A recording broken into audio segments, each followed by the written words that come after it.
Yo everybody and welcome back to another episode of Let's Play Steins Gate 0. When Kagari left the apartment, the sun had set. She spent several hours treating Mocha's wounds. Her hands still smelled of medicine. It wouldn't go away for days possibly. She sighed and put on her full-face motorcycle helmet. Then went to the parking lot and got on her bike. I wonder if I'll hear the voice of God soon. She whispered.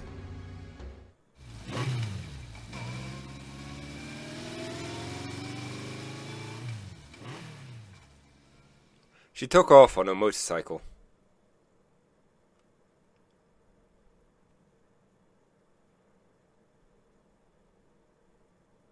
It was almost July.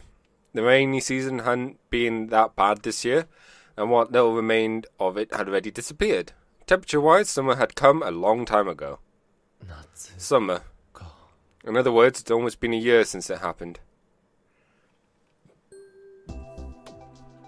And then, one Saturday afternoon, if I stayed home, not only would it be hot, but Dad would be on my case about helping with the family business. So to get away, I'd come to the area around Ikebukuro Station. A year ago, I could have gone to the lab, but with Suzuha living there now, I'd mostly stopped going. But that meant that this was hard to find a place to study on my days off. It was too much trouble to go to the university, and the classrooms probably weren't open on weekends anyway. After a lot of research, I settled on spending my 3 days visiting a cafe near my parents' home and spending a few hours there. Note how I think this scene is going to be exactly similar to the scene way back when we were getting the bad ending, but just gonna go with it because you never know what's different, plus it doesn't hurt to refresh, keep things in mind what's going on. That woman has a very distinctive butt. Just noticed that, the one in the shorts. In fact, a lot of other patrons did the same thing I did. Oh wait, no, this is going to be different because we don't have Amadeus this time around. Huh. Buying a single cup of coffee and sitting there for hours on end. Some bought books, some bought computers. I chuckled to myself as I realised that I joined the ranks of the other normals.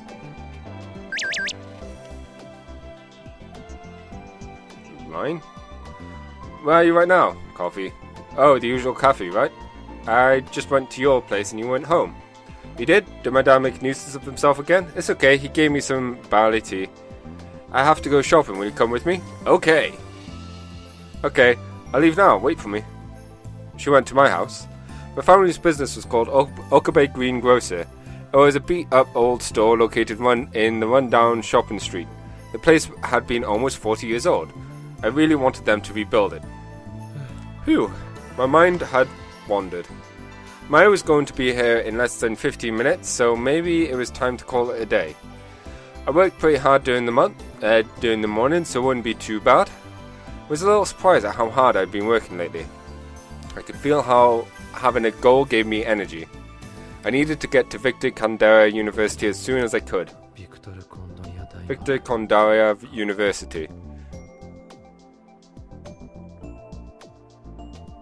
I was still in contact with Maho via email and chat. She was evidently busy with her research because she was always sleepy.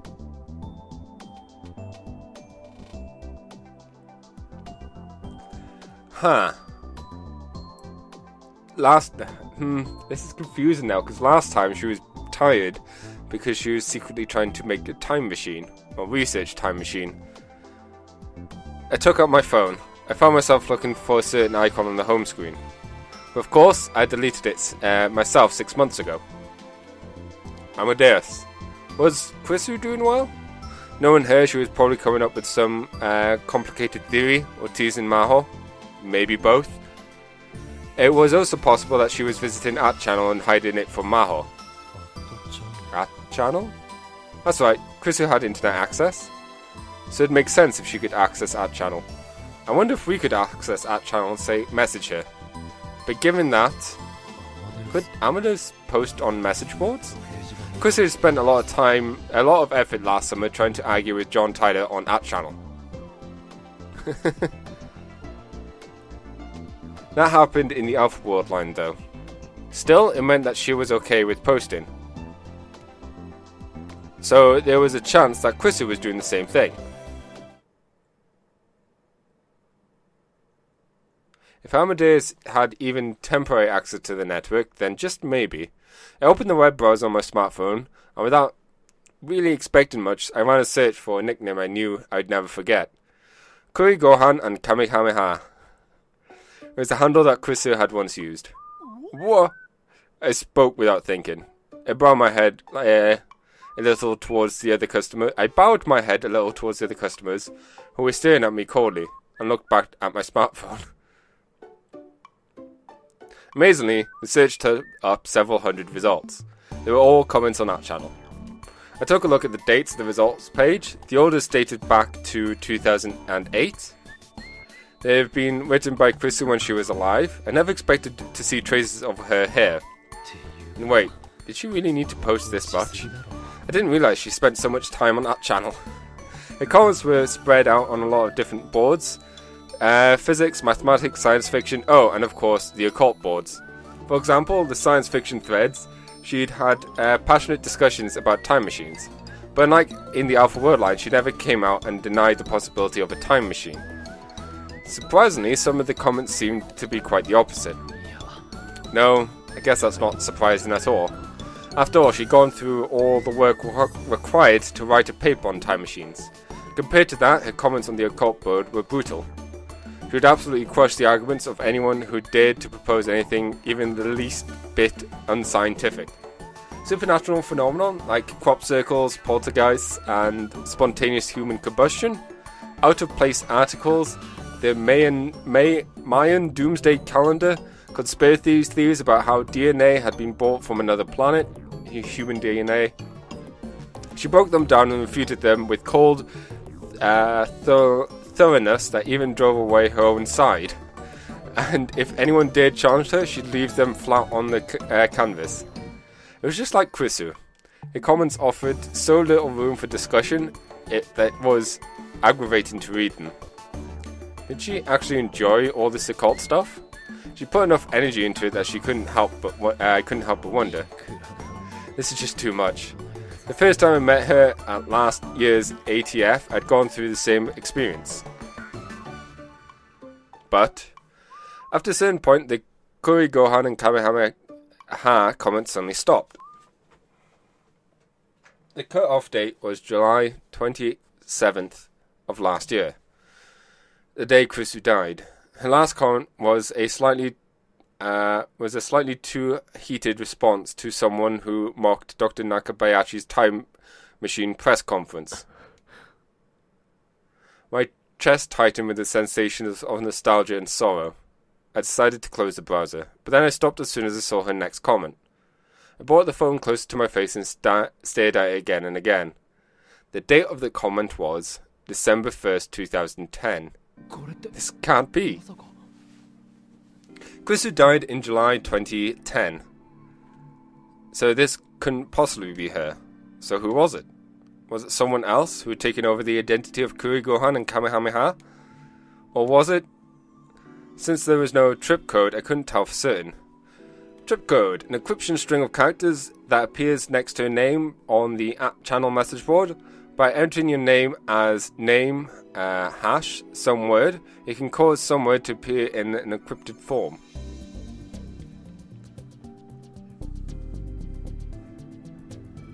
December 1st was just after Mahon and Dr. Linskin had come to Japan, and also about the time I had encountered Chrissy. After that, Kuri Gohan and Kamehameha commented at a rate of once per week. I looked for the most recent comment.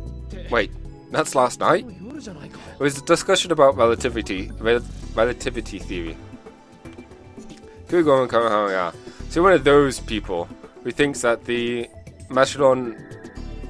Mesolon-Morley experiment led to the development of the relativity theory. No wonder you're not making any sense. Go back to grade school, fool. Woo. No point in even talking to you. Woo. Wow, she really is brutal. She really did get a mouthful. She really did get foul mouth when she went on that channel. But then I realized that she said the same thing to me face to face.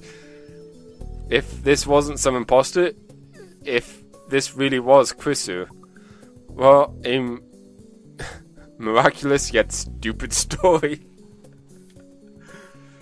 Did Maho and Dr. Linskin know about this, I wonder? Probably not. Krisu wasn't good at going to tell them. Couldn't help but laugh. Should I try and make contact with her?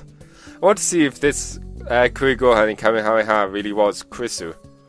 And then I came up with a good handle.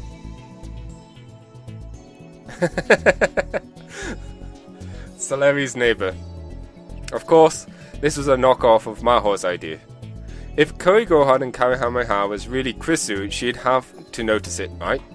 Okay. Oh, I thought I smelled moron. It's true, the original purpose of that experiment was only to prove the existence of aether, but you can't deny it helped Einstein. As a result, you could say that it formed the basis of his theory. Someone needs to go back to school, and it ain't me. And there, it's posted. How about that? I wrote something deliberately provocative, and importantly, I'd mixed in some mistakes. Not to brag, but I thought I knew a lot more about Krisu than Moha did.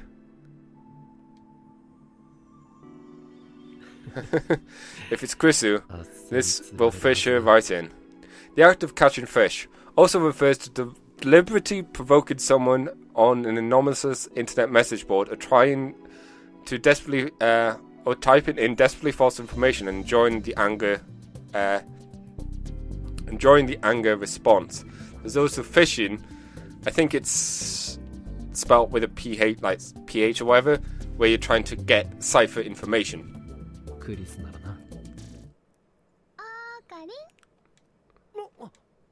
At some point, Mayu had walked up in front of me. Oh, you're here already? I've been so busy writing my comment that I hadn't noticed. I hurried and put my phone away and stood up. Okay, ready to go? What's wrong? Nothing. Let's go. What was that about? Mayu and I left the cafe. Mayu and I met up and headed for Tokyo Hands. When I stepped inside the air-conditioned store, I felt refreshed. If it was this hot in June, I shuddered to think what it was going to be like in July or August. So, what are you going to buy? We're going to make signs for advertising, so I need poster board and highlighters and stuff. Are you going to put out a box, or are you going to put out a box at this year's Komisma? Nope, it's for Green Grocer. Huh? What did you say? My family business? When I went to your house today, I talked to your dad about it. And he said that Marushi... And I said that Marushi would make them for him. Wait, seriously? My dad could be such a jerk. There's really no reason you have to do that. But Marushi wants to do it. You sure? Your mom and dad are always so nice to me. Okay, I'll get you something as a thank you present then. Really? That makes me so happy. I took a quick look around and saw that they were selling a lot of things that you could use for advertising. So I decided to mostly leave the purchasing decisions up to Mayuri. She spent quite a while deciding what to buy. But well, maybe because of all the time she spent at May Queen plus Neon Squid, her taste ran in the direction of cute and anime. Hey, do you think this heart shape is cute? How are you going to use a heart shape to sell fruits and vegetables? Well, how about this? Mr. Matsuki is thick and sturdy. Why not take him home tonight, ma'am? Or maybe try my juicy ripe melons. Dao didn't brainwash you while I wasn't looking, did he? Huh? No, never mind. Mary looked confused and completely oblivious. Anyway, no heart shapes. Looks like we're up to something we shouldn't be. Really? I think it's cute. It doesn't have to be cute. That's what I'm trying to say here. My original intention was not to interfere. My original intention not to interfere had gone by the wayside. And anyway, if you buy any more of this, then you're going to have extras. My shopping cart was filled with cardstock of various colours and shapes. This will last us for a long time. You're right, Okui. Okay, let's go. Went to the cash register to check out. But since it was Saturday, the checkout area was overflowing with shopping carts. Since we'd gone... Last time Okabe didn't... Since it was going to take a while, I sent Mayuri to browse the toy section on another floor. I knew they'd have some stuff on her favourite shows, Rainet Keku. Mayuri looked apologetic, but did what I told her to. In the end, I waited a whole 15 minutes at the register. As an apology, I decided to get the present I promised her. She seemed really happy as she stared at the keychain. It was an Upa, the mascot character from the Rainet Keku series. I told her when she went over to the toy section she could pick out anything she wanted, and this is what she chose. You're sure pretty happy about that, given how many Upas you already have. That's a regular green Upa, right? Not the rare one? The rare one. Wait. Do you mean the metal Upa? What? That doesn't make sense, right? Well. The most popular, the rarest of the Upas was a shiny silver metal one. For example, whenever there was a lottery for rare Rainet Kareku stuff at the convenience stores, the top prize was always a metal Upa. Mario had told me once that they sold for tens of thousands of yen at an auction. Tis. For some reason, Mario had been wagging in her finger at me. Nope, this is a green Upa, but it's not a regular one. This is a green fairy Upa that was in the movie they just released. Come to think of it, there had been a Rainet Kakeru movie out in spring. Had Mayuri sat in the theatre full of little kids to watch it? The green fairy? Is it okay if I spoil the movie? Go ahead, I'm not going to see it. So this movie is about a fight with an evil super hacker in the virtual world. The virtual world is a forest where the fairies live. Mr. Super Hacker is really strong, and Kakeru and the Upa are in big trouble, but just when they're about to lose, the fairies come to save them. And it turns out that the fairies are actually the flowers in the school garden that he'd always taken care of. She'd always taken care of? Yeah. They came all the way to the virtual world to save Kakeru, and then with a big shiny light, then they combined with Upa. And then that's Green Fairy Upa. He's really cute and really strong. Marushi thought it was so great. I love stories like that. The director's a genius. I still love that line. The director's a genius. I see. It's rare for Mayu to get this excited about something. I took a close look and saw that the design was a little different from the standard Upa. I didn't know a lot about Upas, so I couldn't say exactly what was different. I've actually been spending a lot of time looking for this keychain. It's really popular, so it's sold out everywhere. I never would have thought that Hans would have one. You're pretty lucky, huh? Yep, and this is the last one. I'm glad it came today. I need to thank you and your dad. Mary took the tag off her keychain and got her house key out of her bag and carefully attached it. Hey, Ocarine, make sure you will treasure this forever and ever. And ever. Yeah, please do. Make sure you don't lose it in 5 minutes after you get it. It happened before, after all. Like the metal Upa I'd won for her at the radio building. Mary had lost it in no more than 5 minutes after I gave it to her. I wondered if she had ever found it. I didn't really want to remember that time of my life, so my memory of what happened to the metal Upa was vague. Yep, I'm never gonna lose it again. The two of us started to head back. I'm going to work hard to make ads for your shop, okay? Oh yeah, you still got to do that. I've been thinking the job was done once we bought the materials. The real work actually began now. Should I help too?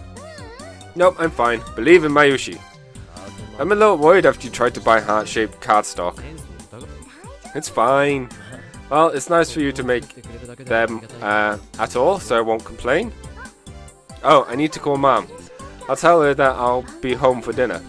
Why don't you at my place? I'm sure either Mom or Dad will try and get you to stay anyway. I don't know. Are you going to stay at home the rest of today? You won't go to any singles parties? I haven't been to any lately. Last fall, when I was trying to become a normal college kid, I forced myself to go to as many as possible.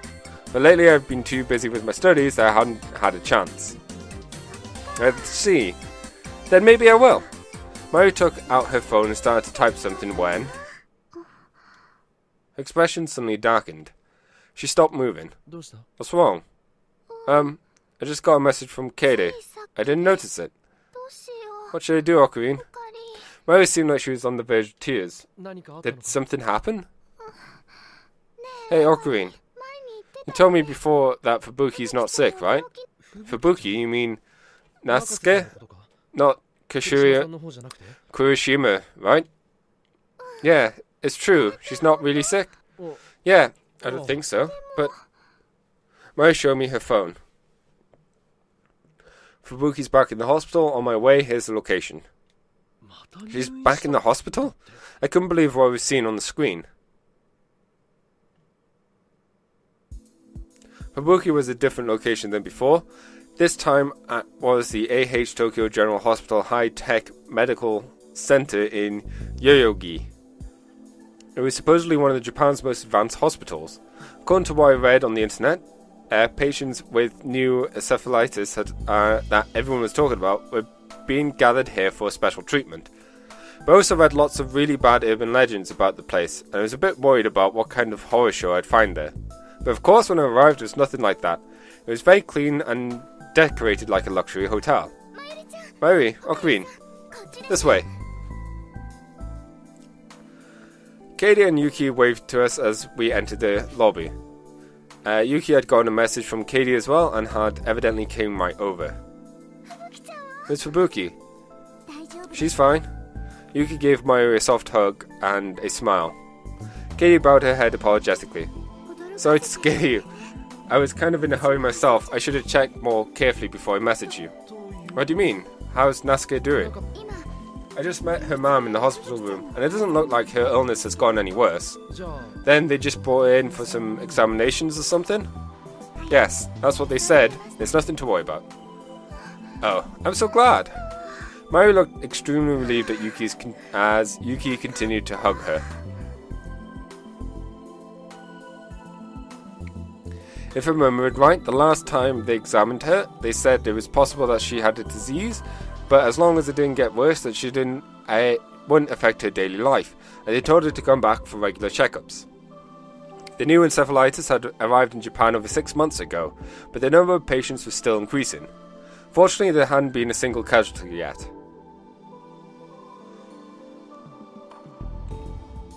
I'm pretty sure that's no illness, though. I was saying there was something... I'm pretty certain that what they were calling encephalitis was actually something similar to Reed and Steiner. One time when I visited Fubuki in the hospital, I had secretly investigated the other patients. I wasn't able to get any proof, but I found that most of them, other patients in her wing, had, to varying degrees, memories of the same world line. Many people had memories of Japan at war. I'm going quickly through this because this is all bits we've seen before. Can we see Fubuki?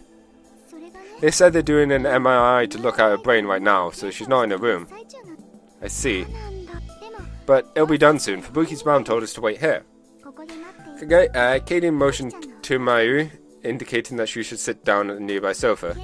Once the exam is done, she's going to come get us. I let the girl sit down on the sofa and stood next to them while I surveyed the lobby. It's an amazing hospital, isn't it? Yeah. Is Nasuke's family really rich or something? If she's staying in a place like this? No, that's not it. Fubuki's mom said the Japanese and American governments are paying for the new treatment project. It's going to be centered around this lab, and a dedicated hospital in America, supposedly. I see. I wasn't sure how I felt about that. If I was right about what this disease really was, it was hard to imagine a bigger waste of money.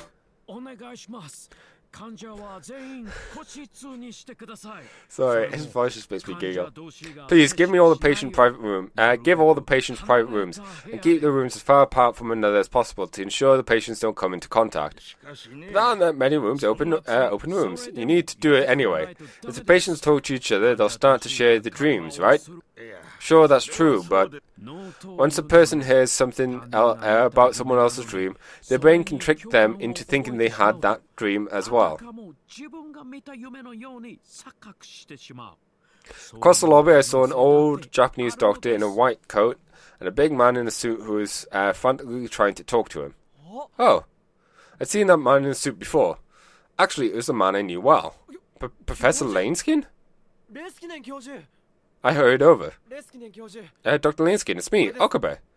He must have been wearing his translator because he was communicating with the old doctor in Japanese.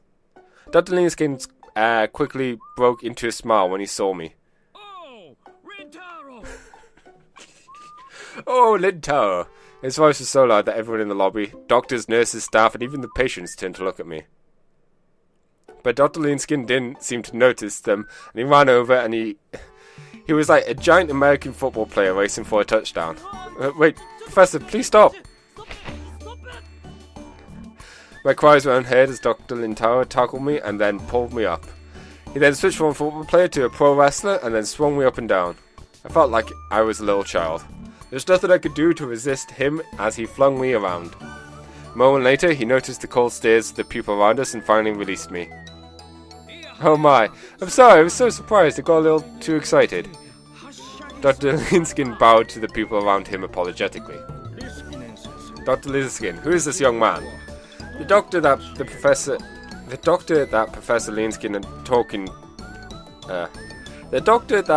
Linskin had been talking to was staring at me suspiciously. Oh, I wasn't sure exactly what to tell him. It wasn't like he was really my professor. You seem to be a student. Which school are you with? If you're studying brain science like the professor... No, he's a student at Victor... He'll be a student at Victor Condarius this September. I'm planning on having him come to my lab. Huh? I see. Victor Condarius University, eh? That's a surprise. I looked over at Linskin questioningly, but he gave me a mischievous smile. This guy. He really was such a kid. It's rare for a Japanese student to be able to go there. I'm impressed. Thanks.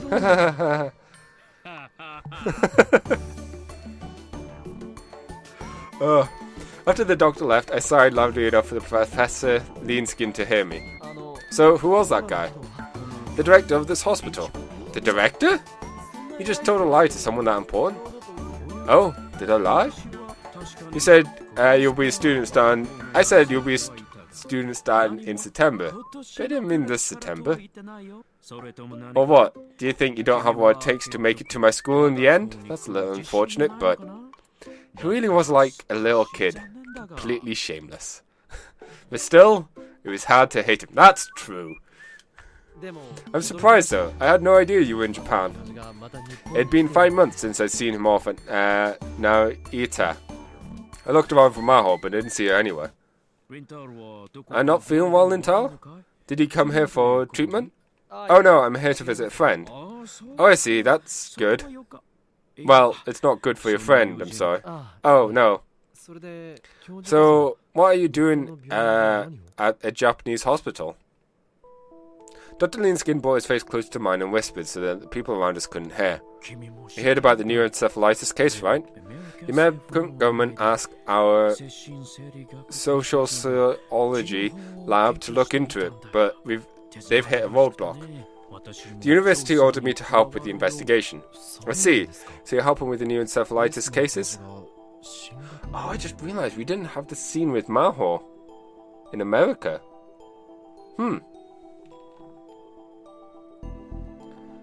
Now that there was a word I didn't expect to hear. I explained that my friend was here because they thought she might have the disease. Your friend's named Nasuke Katsui, perhaps? Oh yeah, you met her at the Christmas party, didn't you? That's right. My interest in this new disease started with that party, you see. Both you and Katsumi collapsed, right? He was right, actually. In my case, I've been sent to another world line. I met with her again several days ago. She demanded to know why she was being sent back to the hospital when she was just fine. I see. Would you tell her it would make me happy if she was a bit more cooperative? Huh. I actually feel real bad for both her and the other patients. We and the Japanese teams are doing what we can, but we just don't understand the results we're getting. Dr. Linskin's usually chipper expression darkened.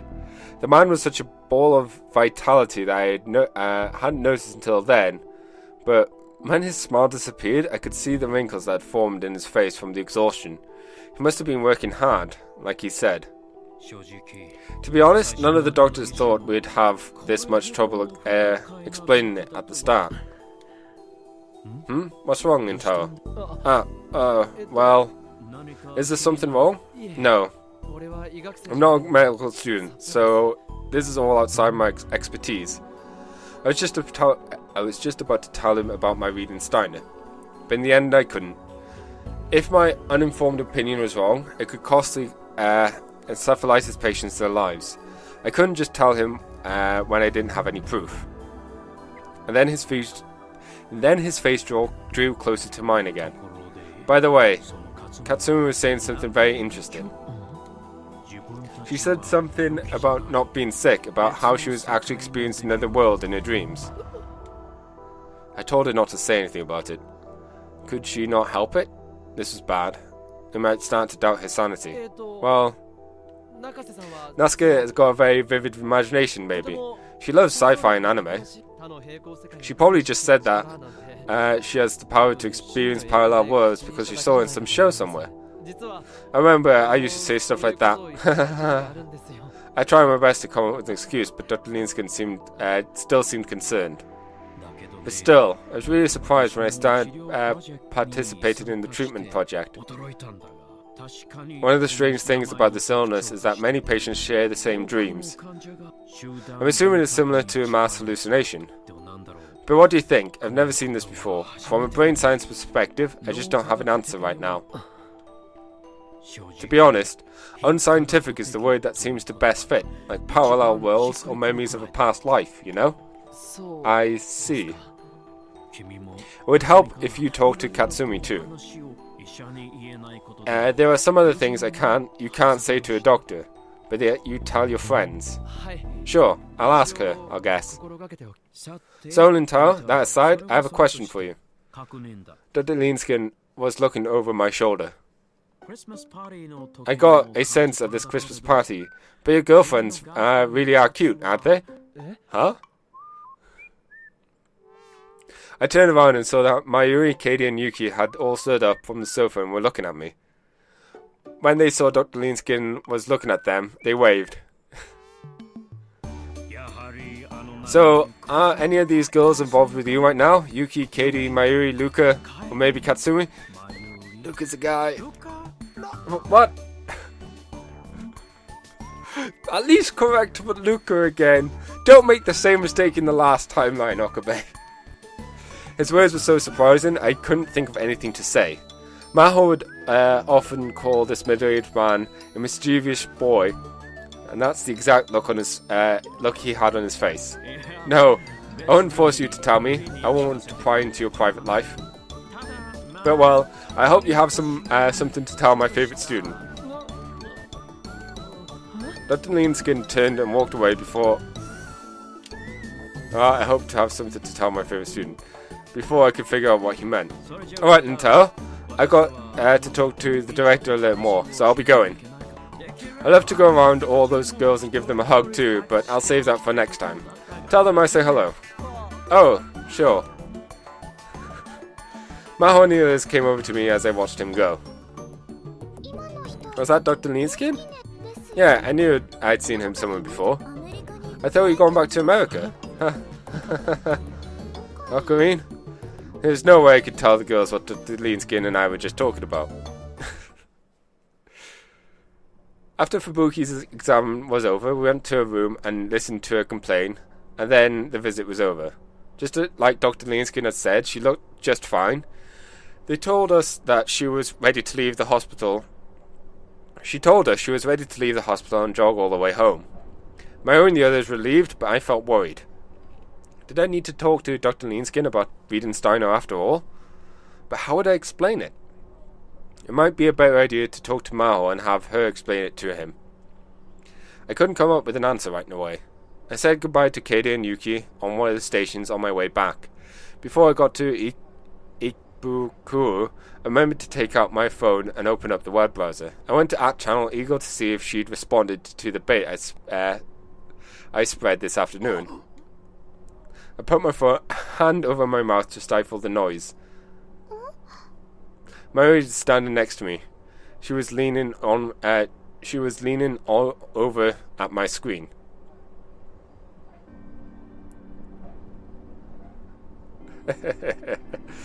It was Fischergard and Lawrence who based the hypothesis of that experiment. Einstein himself said it had nothing to do with his theories. You don't even know that?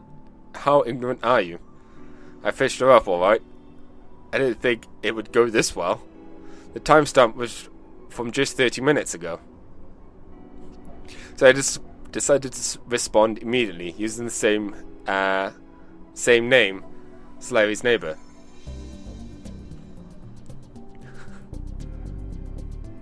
You're the ignorant one. In a letter written before his death, Einstein said that he was aware of Michelin's and Mora's experiment. I posted it, then reloaded the thread. There was a ready response from her. You're... I know that, duh. All he said that he knew of the experiment. Obviously, Einstein used the Fubuki experiment and stellar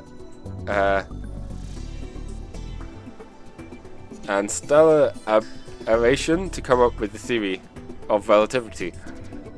The timeline between the posts was just 21 seconds. It was kind of irritating to have her come after me so hard. It was as if she was insulting me as a person. Well, I was the one who deliberately written in mistakes, so I should have expected it. You can't just let anything... You just can't let anyone else win, can you? I see you haven't changed a bit. Ooh. Are you Mozart? The thread's other residents were probably confused, everyone except for her. Residents. Regular users of a service primarily refers to the frequent comments on anonymous internet message boards. Mary had been watching our exchange and looked at me confused. Do you know this Kurigoha and Kamehameha person?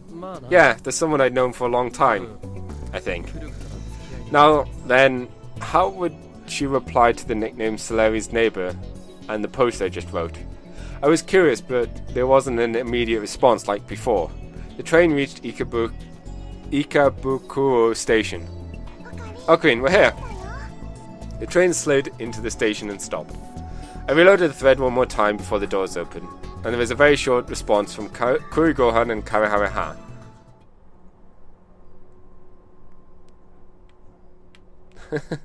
What's going on here? Here we go. Just exactly what I wanted to know. Kia Institute's net slang used to mean I just joined this thread and I'm not sure what's going on. Can someone explain to me in 3 lines or less a play on the Japanese words which can give the meaning I just got here, give me 3 lines or okay? There could be no doubt now. This Kurigohan and Kamehameha was Krisu.